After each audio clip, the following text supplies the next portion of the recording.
Es el doctor Fernando Jiménez del Oso. Yo le agradezco enormemente a Fernando, a su señora Pilar, que siempre está en la sombra porque es una riquísima persona. Desde luego, si existen las almas gemelas, en este caso se cumple la ley, son los dos maravillosos, tanto Fernando como Pilar. Y Fernando me llamó, me dijo: oye, mira, te voy a pedir un favor, te voy a pedir una amiga mía que por favor también esté con nosotros en el Congreso. Y Fernando en ese momento me estaba haciendo un regalo, él no lo sabe, pero me estaba haciendo un regalo porque hay una persona muy cercana a Ellín que se llama... ¿Sí? Ya está aquí. ¿No lo puedo ver en medio? No, me escondo por aquí. Juana Marín, que vive a 9 kilómetros de Ellín y que no conocía, y que gracias a Fernando y a Pilar pues conozco. Es una bellísima persona también que no participa en el Congreso, pero luego es un verdadero regalo. De Fernando le vamos a decir que no sepan ustedes, han estado hablando con él, ha estado con todos vosotros, no había ningún problema para acceder a él, no presenta la imagen esa que quizás todos conocemos de verlo en televisión, así un poco que impone, pero es una persona sencilla, extraordinaria persona, que incluso a la hora de hacer el currículum tuvimos problemas porque no sabíamos qué poner. Si ponemos el currículum tenemos que poner varios fascículos aparte para poner solamente el currículum de Fernando, así que lo vamos a resumir en 3 o 4 palabras nada más. Fernando es uno de los parapsicólogos más importantes del mundo, persona que ha estudiado el misterio y sobre todo las personas que desde hace tiempo siguen todos estos temas seguro que lo conocen. Fernando, muchísimas gracias por estar con nosotros, muchísimas gracias a todos vosotros, y ahora va a ser Pedro quien un poco va a controlar el tema de las intervenciones y Fernando quien va a dirigir la mesa. Gracias.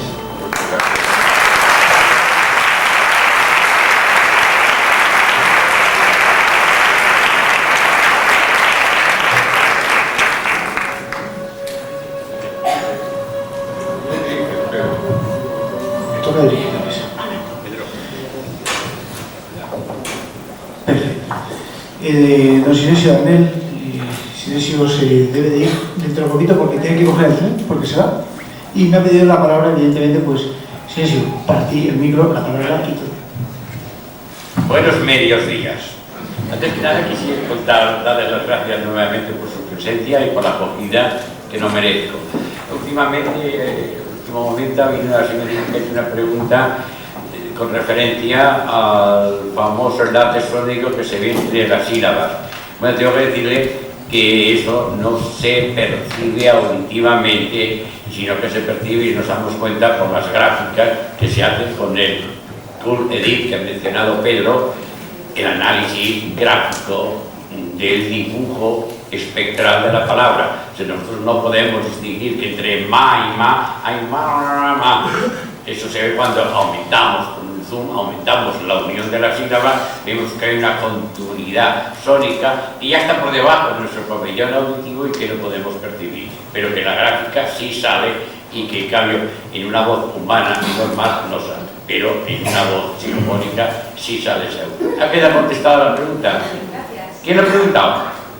¿Correcto? Muchas gracias. Y ahora también les quiero pedir perdón porque con tan rapidez me dejé muchas cosas en el tintero y luego les empecé a explicar por qué son 5 minutos, no se asusten, por qué las psicofonías a veces parece que las contestaciones no acaban de cuajar totalmente una contestación con otra. Bueno, les dibujé la interfase con 7 planos de diferentes colores. Entonces, nosotros, depende de nuestra muestra, nuestra preparación, vamos a un plano o a otro plano. Y depende del plano que estamos, tenemos acceso a unos conocimientos o a otros conocimientos. Los que están en los planos altos tienen más posesión de la verdad que los que están en el plano bajo. Y cada uno contesta según lo que viene, ve o tiene a su alrededor. Ejemplo, di que nosotros nos vamos a Francia. Uno por el Portbou, otro por la Junquera, otro por Hendaya y otro pues, por otro paso de frontera. Y yo os llamo y pregunto: ¿qué veis en Francia? Los Hendaya, mira, maravilloso, hay unos bosques, el que está en la frontera en Portbou, mira, esto es una porquería, todos son piedra. Y cada uno me dará una versión de Francia según lo que está viendo. ¿Me explico? Entonces, esas entidades que vemos que hay algunas contestaciones que no encajan perfectamente, es porque están en diferentes planos y, por lo tanto, tienen diferentes visiones más o menos desarrollados en ese camino ascendente a la fase espiritual. Y una observación: estudien, lean, porque lo único que nos llevamos a este mundo son los conocimientos adquiridos.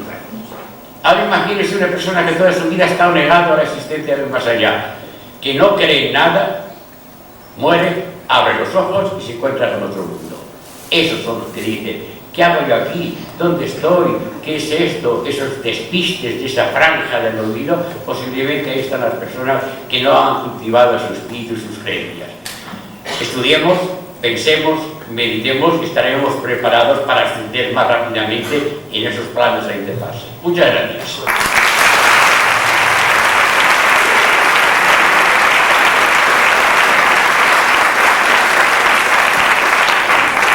Ahora discúlpenme, tengo que retirarme, pero la jefe de estación de Renfe ha dicho que el tren saldrá, esté o no esté yo.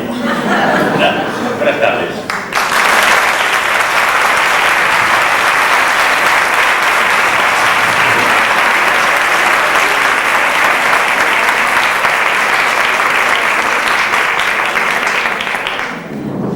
Bueno, yo por alusiones, las amables palabras de Rafael Campillo, lo que quiero decir es que a mí no me gustan los congresos, porque he asistido a muchos durante muchos años, y bueno, la experiencia sirve para algo, y habitualmente pues los trato de eludirlos, a no ser que sea un amigo o que haya alguna razón, un poco de compromiso. Estoy encantado de estar aquí, es uno de esos congresos extraños, insólitos, en los que todo funciona como la seda, en la que hay pues un público interesado, magnífico, cálido, en un congreso en el que todos los ponentes pues somos amigos o conocidos, y exceptuando a mí todos aportan cosas y aportan experiencias y trabajos suyos interesantes. Si se vuelve a repetir este congreso y no me invitan, yo me voy a enfadar mucho. Es más, que desde la revista o desde los medios de comunicación a los que yo pueda tener acceso, esto lo voy a contar y voy a apoyarlo, confieso que todos los que estamos aquí, con todo el empeño, porque realmente es magnífico. Además, nunca había estado en allí y yo quiero volver para verlo tranquilamente y verlo despacio, porque es una ciudad que me ha parecido encantadora. Con todas estas fieras que han estado hablando aquí estos días, realmente yo poco tengo que aportar. Pues más años que muchos de ellos, muchas experiencias, y dentro de las experiencias pues muchos fracasos. Yo puedo hablar de mis fracasos con las psicofonías, no de mis éxitos, y que tienen que ver con la inexperiencia, y que luego después en la conferencia de Sinesio o de Pedro pues ha quedado claro. Yo recuerdo, por poner un ejemplo, la primera vez que fui a rodar documentales a Egipto, que fue en el año 78. Y al técnico de sonido de Televisión Española le dije, oye, yo quiero grabar psicofonías en el interior de la Gran Pirámide, que no sé si se había hecho ya o no. Me daba igual, pero yo quería tener esa experiencia. Pero en contrapartida estaba mi inexperiencia, por lo cual le dije que llevaba un equipo de lo más sofisticado y un micrófono de esos que se guardaban en poco menos que en la caja fuerte de televisión, por lo carísimos y lo sensibles que eran. Nos quedamos con la Gran Pirámide para nosotros solos, eso pasaba en aquella época, se podía hacer.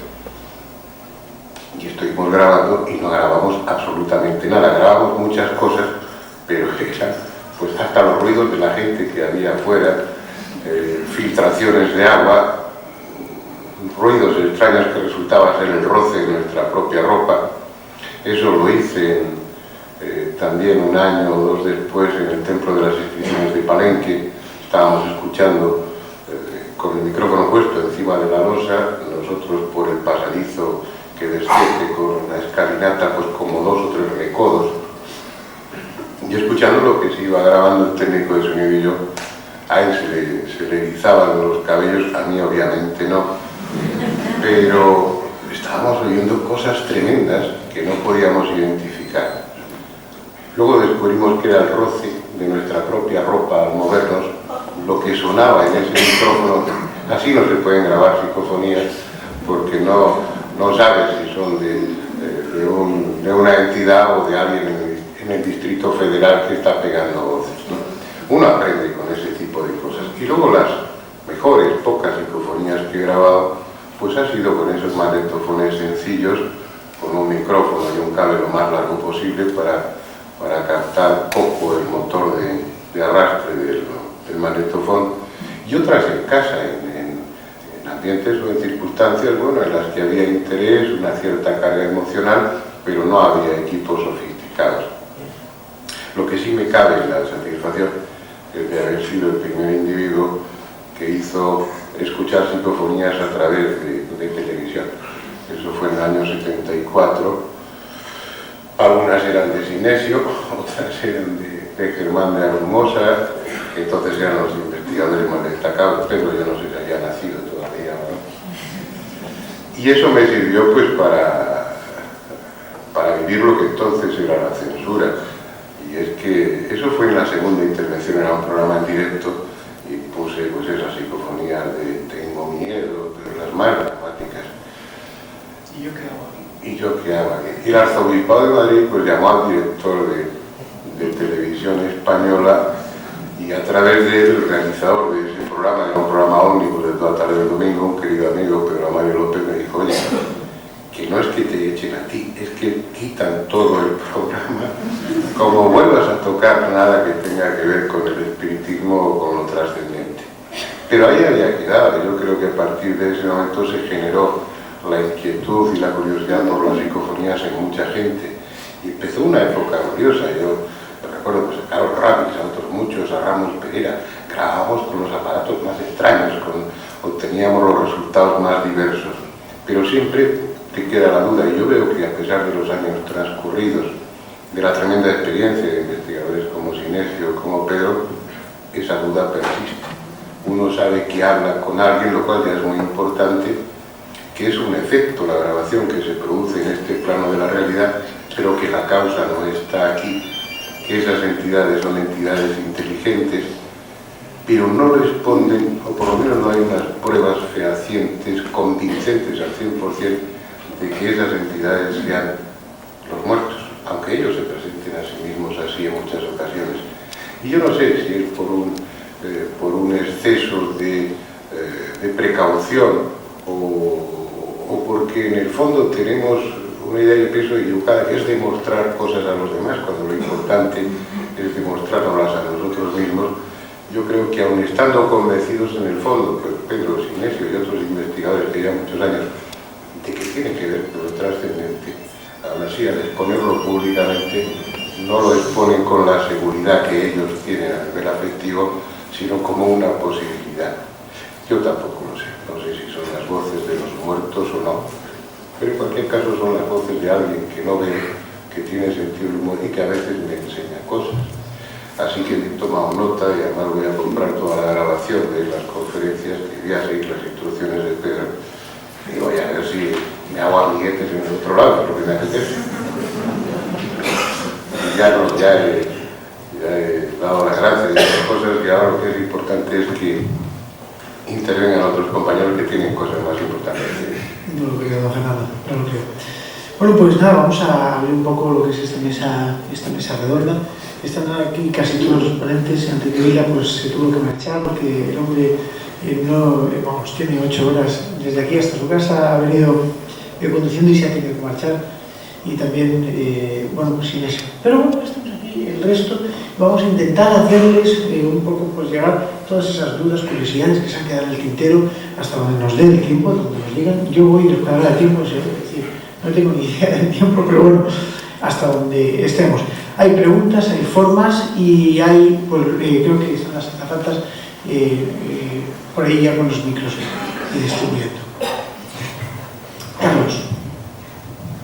Bueno, primero felicitar a Rafa, a ti Pedro, por esta obra, por este esfuerzo de traer aquí a allí esta forma, este enfoque de ver las cosas. Asimismo, quiero aprovechar la oportunidad para al doctor Fernando Jiménez del Oso agradecerle como miembro mochica, de la comunidad mochica, de la comunidad andina amazónica y de la conciencia cultural nativa americana. Aquí tengo un disque vegetal, ¿no? Por tu trayectoria, por tu forma de ver las cosas, por el respeto por tratar de ser lo más objetivo posible con nuestras culturas, con nuestra civilización nativa americana. Bueno, muchas gracias. ¿Sí? Gracias, Carlos.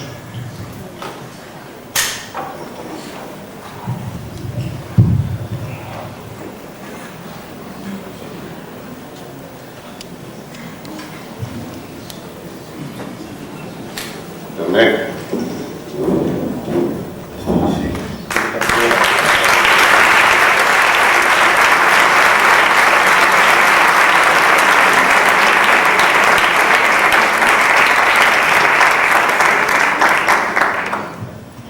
Es un disque vegetal, es un espíritu, es un hermano, es un amigo, es mi hijo, es mi padre, es mi abuelo, son mis ancestros. Aquí, en lo que le acabo de dar, pertenece a una familia que el clan de las águilas de la noche y del cóndor viene desde hace más de 4.000 años cultivándolo. Ajo. Muchas gracias. Muchas gracias, Carlos.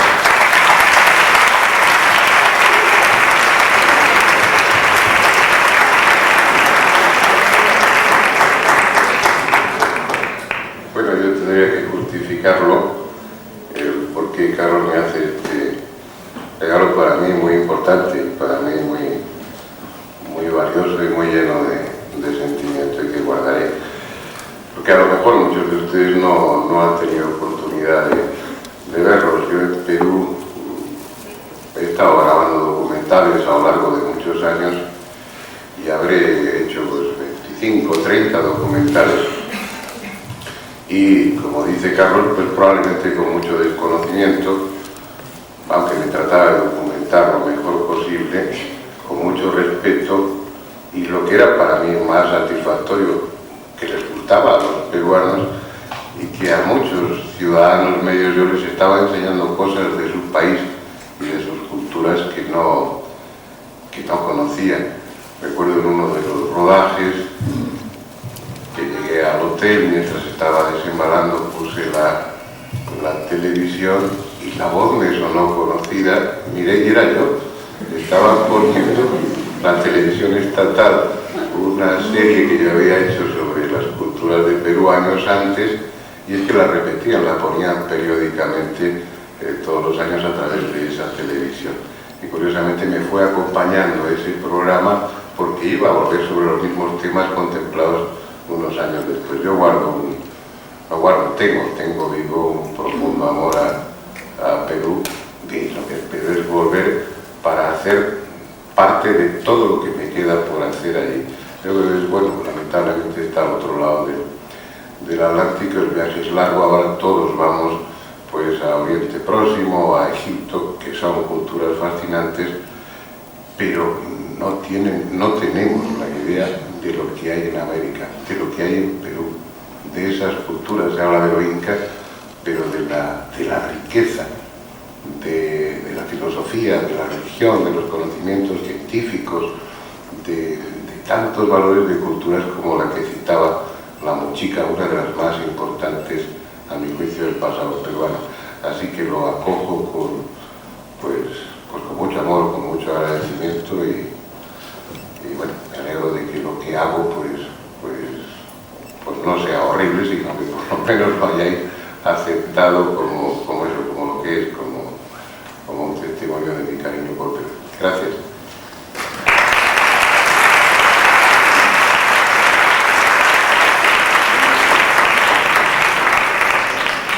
Bueno, pues vamos a seguir con las preguntas, las sugerencias.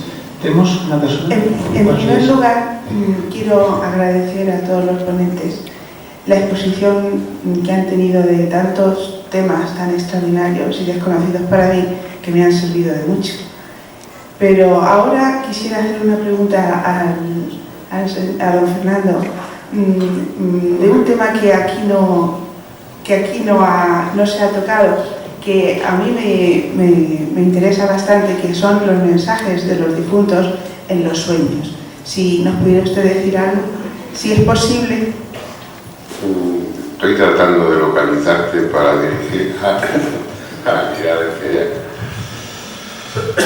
Pues hombre, Mira, yo ese es un tema que a mí me ha ocupado y me sigue ocupando, porque como me voy a morir y eso lo tengo claro, pues siento no curiosidad, sino necesidad de saber si está a mi alcance, qué es lo que hay después, y si me voy a reencontrar con las personas con las que he establecido vínculos afectivos a veces muy fuertes.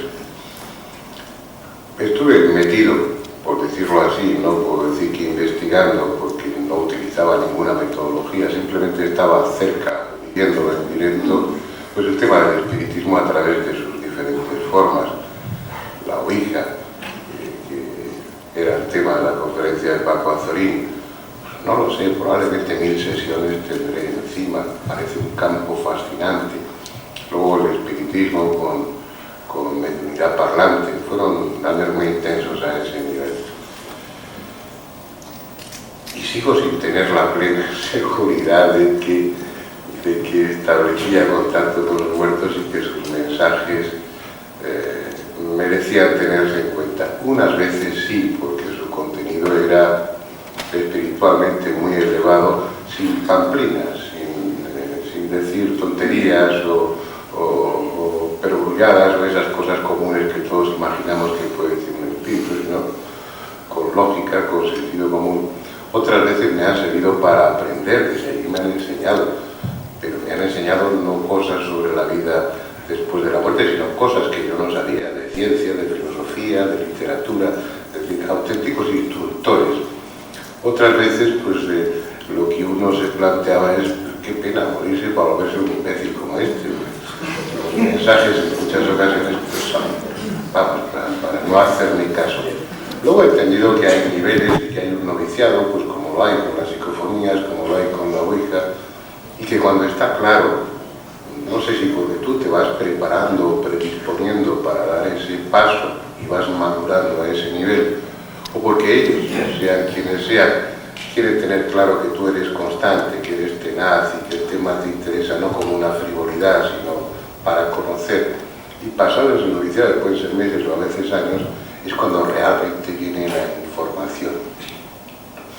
Directamente, en muchos casos, la explicación más simple, más lógica, es que has establecido contacto con una persona muerta, porque te está contando cosas que no recuerdo. El caso de una amiga, a través de la Ouija, pues que no aparecía el título de propiedad del piso, y en la Ouija pues apareció supuestamente la madre expresándose como ella y diciendo que no os fijáis, miran en el armario, que hay un abrigo que yo no me ponía nunca, y dentro del bolsillo interior pues está metido estaba allí. Eso es algo tremendamente frecuente. No te dan mensajes reveladores y muchas veces te dicen que porque no pueden o porque no quieren, porque entienden que la vida tal como la tenemos, con esa incógnita planteada ahí, nos lleva a vivir de una manera determinada, que tener la plena certeza de que la vida continúa después y además tener una descripción de cómo va a ser esa vida, de cómo se desarrolla, puede condicionar nuestro presente. Yo creo que eso es obvio y que está bien traído. Pero si te sirve por contarte, pues, no sé, alguna experiencia, yo estuve charlando muchas horas con un muerto, entre comillas. Fue en Sorocaba, en un pueblo de Brasil, con un medio allí muy conocido que incorpora alternativamente a dos entidades, una un médico del siglo XIX y otra un sacerdote, un valorizado, no recuerdo el término exacto, de un banda que era Benedito da Praia. Y yo estuve hablando, pues cuando tenía incorporado Benedito da Praia, me dijo algo que en ese momento me llamó la atención y que luego en otras muchas sesiones y a través de diferentes vías de comunicación han confirmado, y es que en el otro mundo yo le preguntaba, bueno, ¿qué hacéis allí? ¿Tocáis el arpa o qué? No, allí trabajamos y vivimos en ciudades, es el término que mejor puedes entender, que están colocadas sobre estas.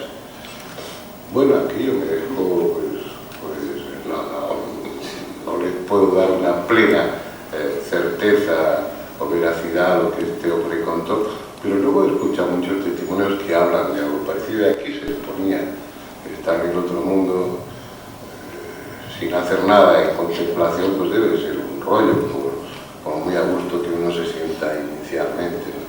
Yo me voy más al concepto egipcio de la muerte, del que Nacho pues, conoce mucho y que luego los griegos, los romanos y el cristianismo también incorporaron. Y sobre todo a mí hay una pieza que me parece que es la que hace encajar todas las demás, que es la de la reencarnación. No lo sé, pero si tengo que inclinarme en un sentido, me inclino en ese. Hola, buenas tardes.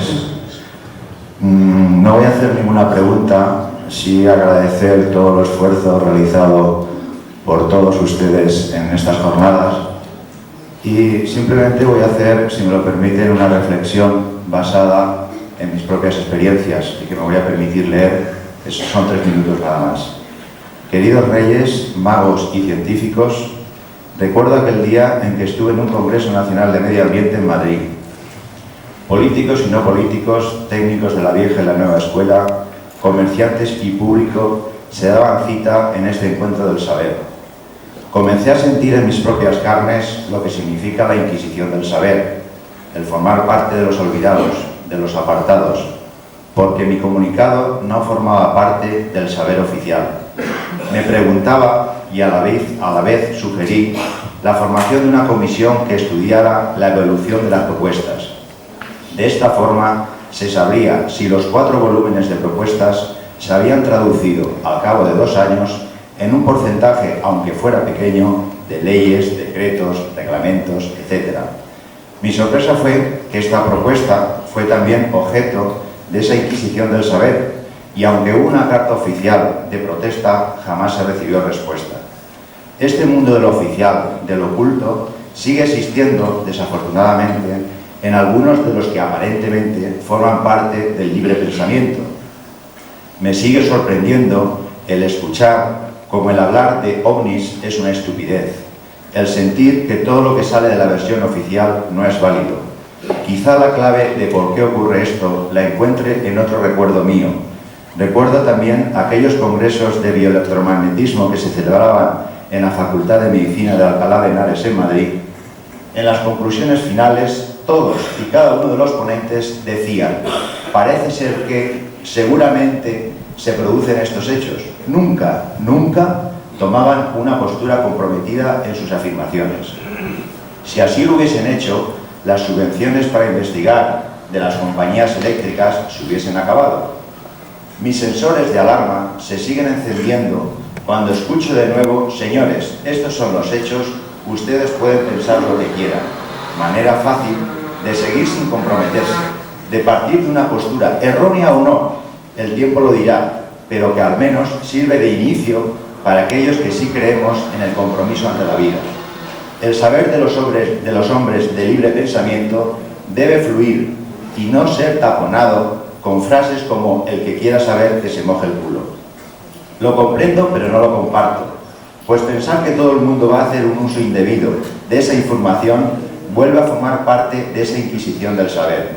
Espero y os pido, mis queridos Reyes Magos y científicos, que seáis hombres de libre pensamiento, donde vuestro saber sea realmente conocido y no sea una parte más de esas ciencias bien llamadas ocultas. Os pido que creáis en el ser humano, en su buena intención al utilizar ese saber que detentáis, pues os considero lo suficientemente inteligentes para saber quién puede y quién no hacer ese buen uso. Os pido por último que os comprometáis con vuestra sapiencia. No forméis parte de ese mundo oficial donde no interesa que el pueblo sepa porque es peligroso. Me siento afortunado por saber que el verdadero amigo es aquel que nos dice en un momento determinado aquello que no hacemos bien, porque nos permite reflexionar y poder seguir evolucionando, porque sabemos que nos lo dicen desde la construcción y desde el corazón, y no desde la destrucción y el desdeño. Mis queridos Reyes Magos y científicos, os digo estas cosas desde el corazón y desde la amistad. Vuestro amigo Ángel Gandía.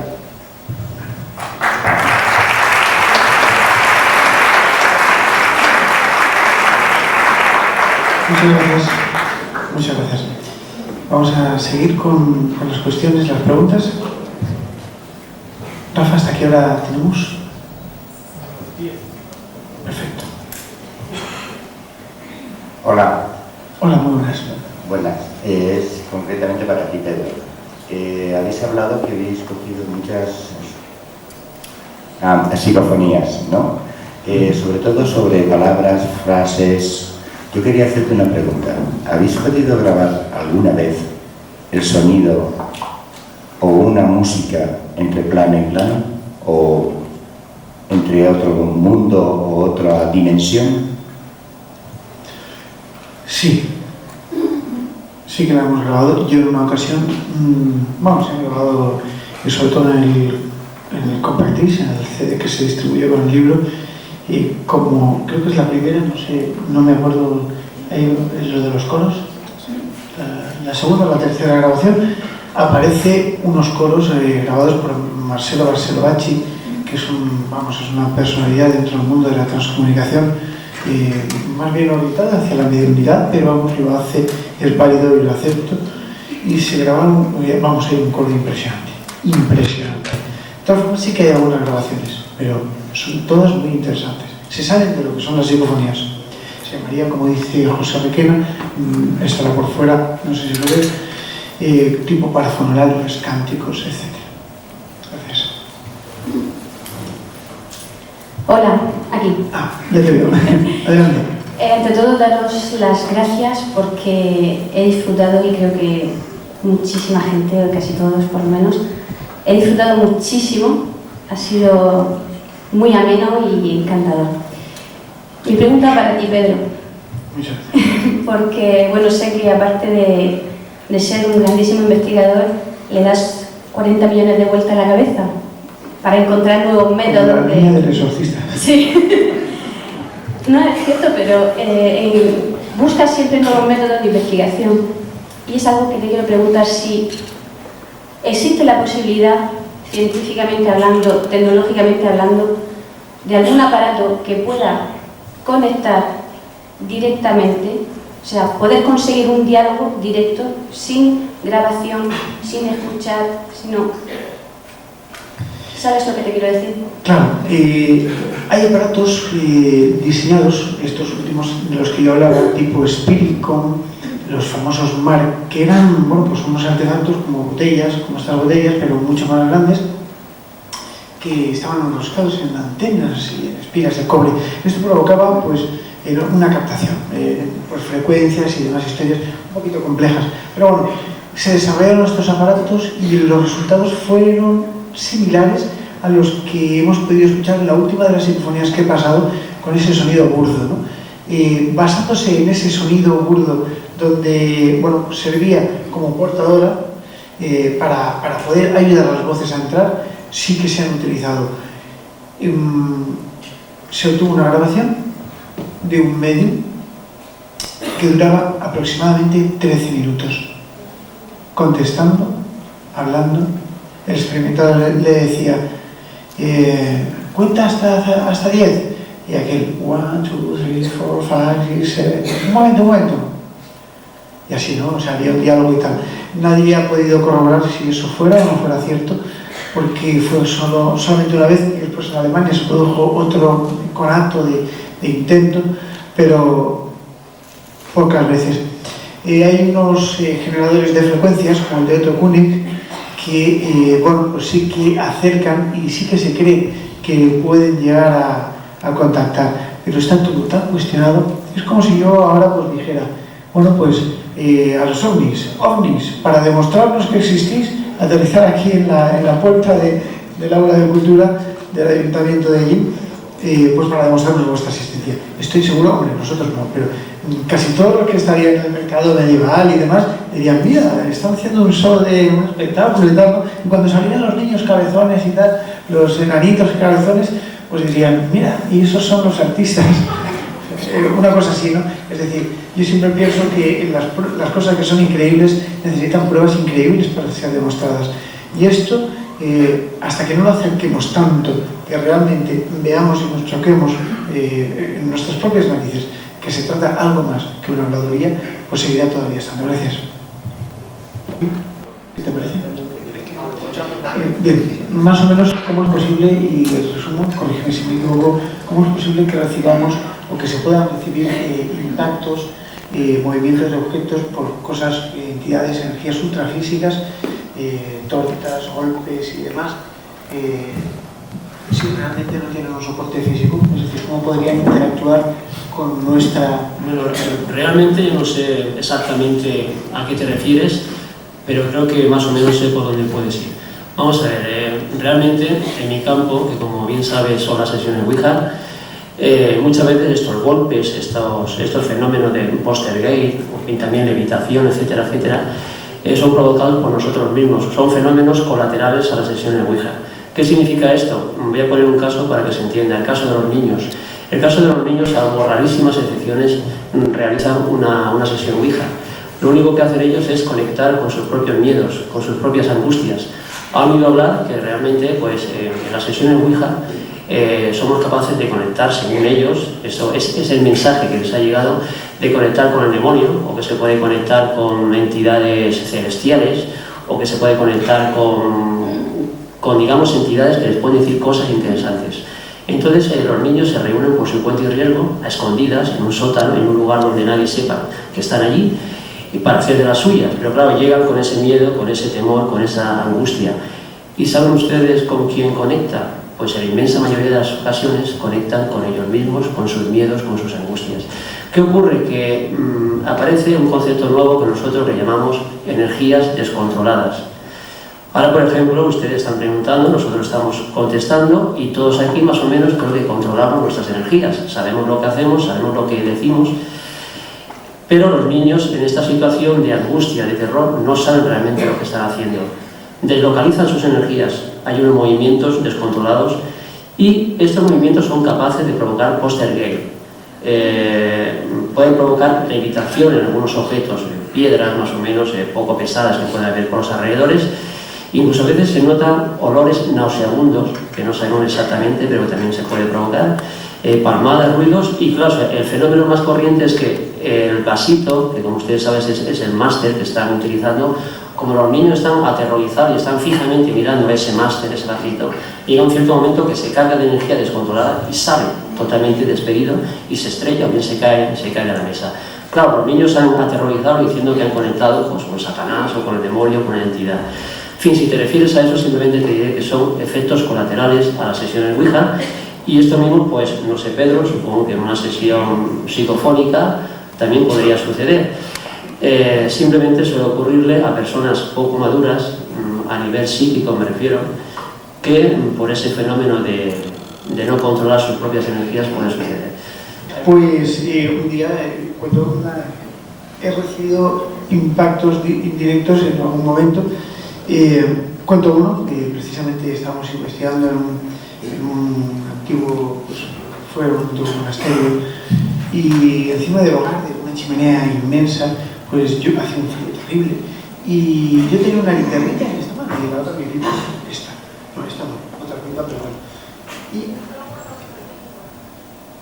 puse la linterna así, para mirar encima de la chimenea, y cuando levanté la mano, me pegaron un golpe que realmente yo oí, se escuchó, está grabado, y se recoge también en compact, y bueno, pues ahí está el golpe.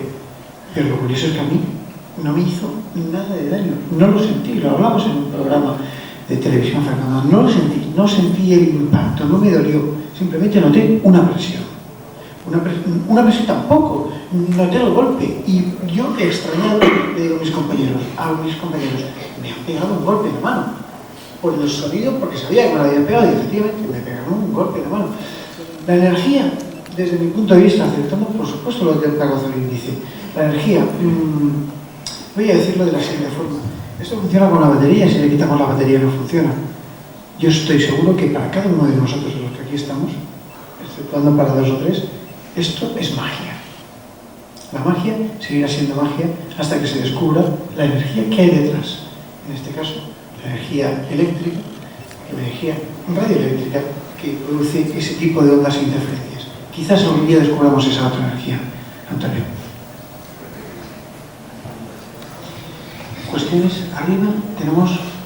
Sí, hola, buenas tardes o buenos días. Yo quiero hacer una pregunta y una reflexión, y es ir un poco más allá del más allá. O sea, Ya te he visto. ¿cuál es un poco el destino final de todos estos espíritus de energía de lo que habéis estado hablando? ¿Cuál es su destino final? Y si el destino final es ser inmortales o eternamente vivos, digo, mi reflexión es cuál es el sentido de una vida eterna. Don Fernando, yo creo que podrías hacer algún... Sí, pues como yo he vuelto y tengo...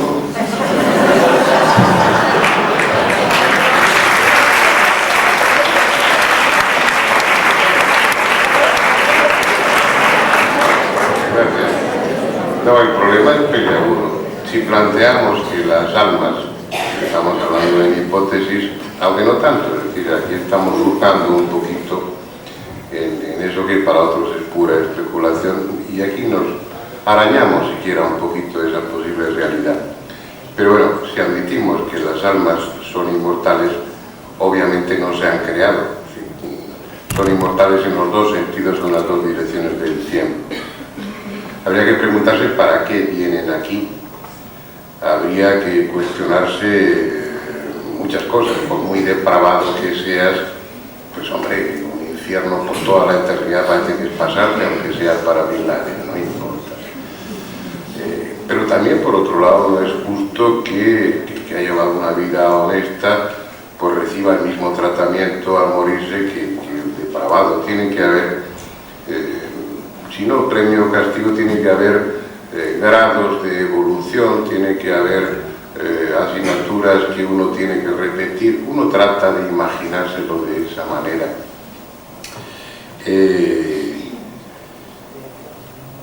Yo recuerdo, no sé en qué libro, qué experiencia, cuando se hablaba de los estados de casi muerte o cercanos a la muerte. Se hablaba del juicio, que más que nada era una autovaloración de la vida que hacía el sujeto en esa frontera entre la vida y la muerte, con un testigo sin él, ese ser luminoso. Pero me parece que lo escribí en un artículo hace unos años, me hacía eco de eso. Que el auténtico infierno estaba en que en ese tiempo sin tiempo, en esa frontera, que bueno, puede transcurrir en segundos, pero el que lo está viviendo puede ser un tiempo subjetivo pues muy extenso. Lo que él experimentaba era el dolor que había provocado a las personas durante su vida. Es decir, que ese experimentar, sentir el dolor del otro, esa empatía de la que él no tenía o no había hecho gala en vida, vivirla intensamente y además sabiendo que él había sido el responsable de ese dolor ajeno, era algo que se parecía, o puede que moralmente pues supere en muchos sentidos al infierno convencional. Probablemente eso, pues bueno, sea suficiente para limpiarse de toda la porquería que uno haya adquirido aquí. ¿Cuál sería la cuestión? Si nacemos, si son almas eternas y están ahí desde siempre, ¿para qué venir a este mundo? No lo sé. Se habla, bueno, tienes que recurrir a la cábala y tienes que recurrir a otro tipo de filosofías y acabar entendiendo que seríamos algo así como la conciencia de Dios, que Dios enciende hasta lo más denso, hasta el término de la reencarnación, el concepto de la reencarnación. Pero obviamente no lo sé, porque aunque haya vuelto, uno bebe en ese mar del olvido y aquí viene sin memoria de lo que ha sucedido en otras vidas, ¿no? Según los egipcios, cuando se llegaba a un nivel sí lo recordabas todo, y eso lo transmitieron los griegos y los romanos. Pero son palabras, son hipótesis, son especulaciones. Lo que yo me pregunto es por qué nos las planteamos. El morir es uno de los hechos, aparte del nacimiento, natural. Todas las demás especies lo aceptan con absoluta naturalidad. ¿Por qué el hombre no? Yo me planteaba hace tiempo que, bueno, que el imaginar un mundo, una existencia trascendente, era el mecanismo para escapar de la angustia, de ese miedo ancestral, de ese miedo vital, de esa angustia endógena que tenemos a dejar de ser nosotros mismos, ese miedo a la muerte y el miedo a la locura, miedo a dejar de tener conciencia de mí mismo, que si uno se pone a pensarlo, entrar en una nada absoluta, es una idea que angustia. Para escapar de eso nos imaginamos o tratamos de crearnos otra realidad en la que colocamos también a los dioses y demás. Pero luego después, cuando empezaron pues, a publicarse los trabajos de Moody, de la doctora Kubler-Ross, cuando empezó a hablarse claramente, abiertamente, a recoger muchos testimonios, cuando empezó a hablarse de esos sueños especiales, cuando empezó a divulgarse todo eso y ver que multitud de personas lo habían experimentado, se me ocurrió que a lo mejor lo que yo había planteado inicialmente era justo lo contrario, que a lo mejor no es una necesidad de trascender lo que tiene el hombre, sino que tiene información de lo trascendente desde hace 10, 50, 100.000 años, desde que el hombre tomó conciencia. Ha tenido estados de casi muerte mucho más que ahora, ha tenido sueños especiales, desdoblamientos astrales, ha tenido todo ese tipo de experiencias que le han puesto en contacto con lo trascendente pues desde hace muchísimo tiempo. Entonces, más que necesitar de otra existencia para librarse de la angustia, lo que tiene son pruebas desde siempre de que ese otro mundo y esa otra existencia existe. Y ahora estaríamos cerrando el círculo.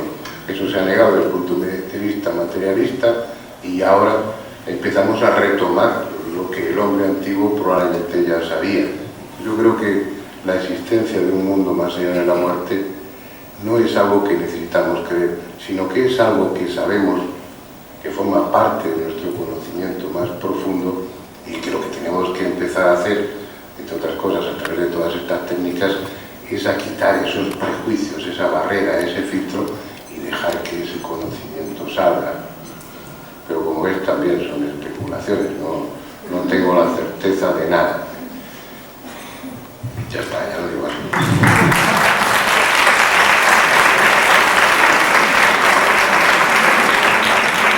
Muchas gracias.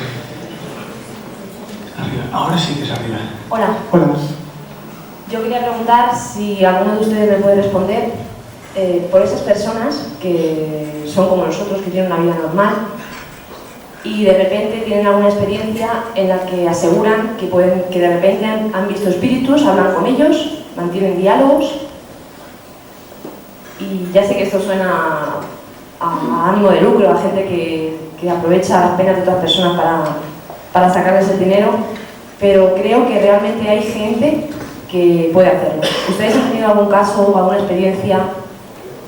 No sé, se puede tratar de gente más evolucionada en otra vida que tenga ese poder. ¿Han encontrado algún caso? ¿Hay alguna explicación más o menos lógica? John, por favor, ¿podrías responder?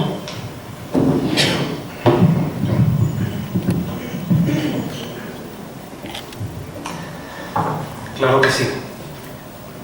Las personas con facultades psíquicas, paranormales o mediúmnicas han existido siempre. Hay testimonios escritos de todas las épocas, hay tradiciones orales que luego fueron fijadas en la escritura, que revelan que este tipo de capacidad ultrasensorial, que se manifiesta de muy diversas maneras, ha existido siempre. Eso yo diría incluso que es una constante universal. Hay un célebre antropólogo inglés, Andrew Lang, que escribió una obra estupenda sobre eso, muy documentada, hace ya varias décadas, The Making of Religion, la construcción de las religiones, donde demuestra con investigaciones sumamente sólidas, que son textos de estudio en antropología, que en todos los tiempos han existido este tipo de manifestaciones. Y las obras literarias fundamentales de la humanidad, desde las consideradas como sagradas para cada religión, tanto de Oriente como de Occidente, así como la literatura primordial en todos los tiempos, también muestra que este tipo de personas han existido. Ahora, esta constante fenoménica de que existen estas personas con estas capacidades no se corresponde con la diversidad de interpretaciones acerca de qué significan esas facultades. Y por ello se muestra en la evolución del conocimiento humano cómo han sido interpretadas de muy diversas maneras. A veces en una cultura lo que es exaltado como una manifestación divina, en otra cultura el mismo fenómeno es castigado como demoníaco. El cristianismo mismo ha estado sometido a algunos vaivenes históricos sobre esa materia, y ya en el ámbito menos filosófico y más práctico, más pragmático del cristianismo, si una persona tiene facultades en un contexto no cristiano, puede ser tomado como demoníaco. Pero ese mismo fenómeno en el ámbito del cristianismo, en el ámbito aceptado del clero, puede ser tomado como signo de santidad. De modo que hay una multiplicidad de interpretaciones sobre ese tipo de situaciones y de capacidades. El hecho es que también se han, en todos los tiempos y más en épocas recientes, a partir del siglo XIX en particular, se fue comprobando que algunas personas se dieron cuenta de que estas manifestaciones podían servir como medio de vida, y a partir de allí comenzaron a producir fraudulentamente, por la vía de la imitación consciente o de la prestidigitación o por otras formas, comenzaron a producir los fenómenos de modo fraudulento. Eso ha traído una terrible consecuencia desde el punto de vista científico. Cualquiera que esté al tanto de lo que significó los esfuerzos de la Psychical Research, de la investigación psíquica inglesa, de la metapsíquica francesa, del espiritismo kardecista, se da cuenta del problema que ha significado para la auténtica investigación el hecho de que muchos presuntos médiums o sujetos con capacidades producían los fenómenos de modo fraudulento, lo cual llevó a complicar más el panorama, porque ya no se trataba solo de explicar los fenómenos, se trataba en primer lugar como premisa de establecer cuáles eran auténticos y cuáles eran fraudulentos.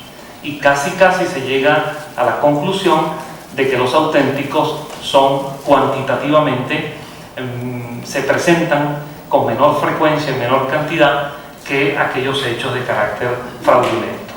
A eso se sumó el problema de la explicación en dos vertientes sobre estos fenómenos.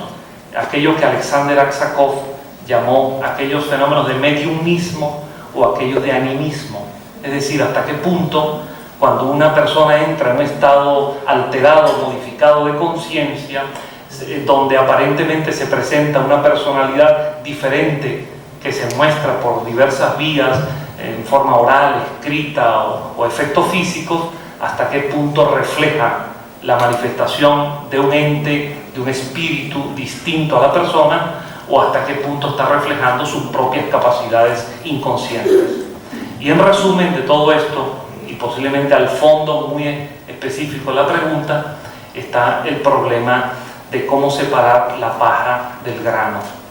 Cómo poder encontrar el consuelo, la orientación o una verdadera dirección en una persona con auténticas facultades, cómo separar aquello de esa fauna, perdónenme la palabra, que no es una flora, sino una fauna de charlatanes, vividores, traficantes con el dolor humano, traficantes con la ignorancia, que en nombre de lo espiritual son aberrantemente materializados. Pienso que aquí hay que saber encontrar cada uno su camino y encontrar la brújula ética fundamental. Anoche hablaba yo con un matrimonio amigo y les decía esto que he insistido permanentemente. Hay una regla áurea al respecto y me permito sugerirla. Cualquiera que sea la óptica filosófica que cada uno adopte, creo que esta regla es de valor universal. Cuando yo me encuentro con personas que dicen que tienen facultades, yo siempre les pregunto, ¿de qué viven? Dime de qué vives. En mi opinión, las facultades, cuando son auténticas y legítimas, no deben constituirse jamás en un oficio o en una profesión, sino en una vocación idealista de servicio al prójimo. Las verdaderas personas, mediums o paranormales, con auténticas facultades, son aquellas que, como todo ser humano, vive su trabajo manual o intelectual, que es muy digno, cualquiera que sea, pero en ningún caso convierten, profanan ese tipo de facultades para que les sirvan como medio de vida. Las facultades no son oficio ni profesión, deben ser un instrumento al servicio del bien y al servicio de la auténtica espiritualidad.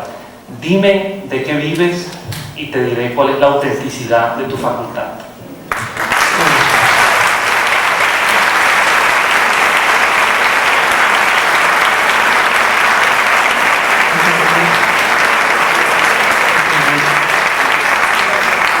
Rafael Campillo me comunica que se nos acabó el tiempo y ya nos tenemos que ir. Rafa.